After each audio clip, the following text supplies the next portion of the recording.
নমস্কার, আমি মালবিকা দাশগুপ্ত।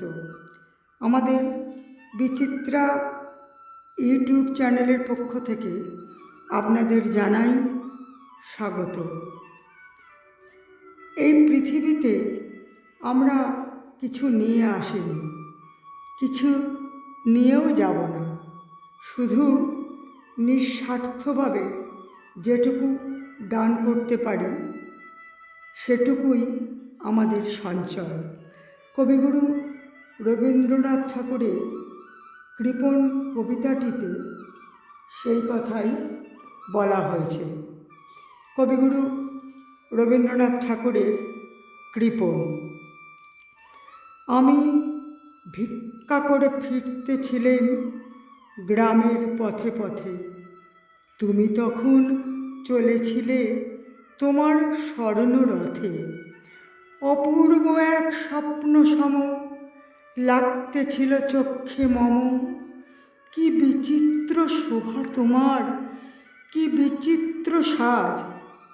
আমি মনে ভাবতেছিলেম এ কোন মহারাজ। আজি শুভক্ষণে রাত পোহালো, ভেবেছিলেম তবে আজ আমারে দাঁড়ে দাঁড়ে ফিরতে নাহি হবে।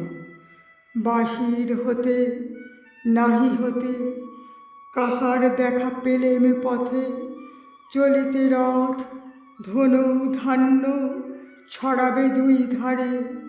মুঠা মুঠা কুড়িয়ে নেব নেব ভাঁড়ে ভাঁড়ে। দেখি সহসা রথ থেমে গেল আমার কাছে এসে। আমার মুখপানে চেয়ে নামলে তুমি হেসে। দেখে মুখের প্রসন্নতা জুড়িয়ে গেল সকল ব্যথা।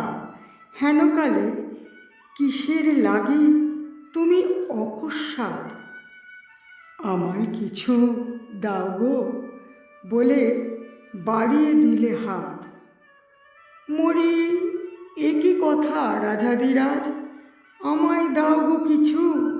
শুনে ক্ষণকালের তরে রইনু মাথা নিচু। তোমার কি বা অভাব আছে ভিখারি ভিক্ষুকের কাছে। এ কেবল কৌতুকের বশে আমায় প্রবঞ্চনা।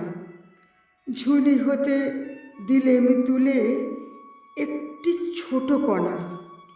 যবে পাত্রখানি ঘরে এনে উজাড় করি, এ কি ভিক্ষা মাঝে একটি ছোট সোনার কণা দেখি।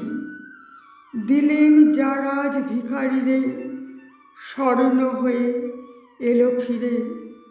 তখন কাঁদি চোখের জলে দুটি নয়ন ভরে। তোমায় কেন দিইনি আমার সকল শূন্য করে।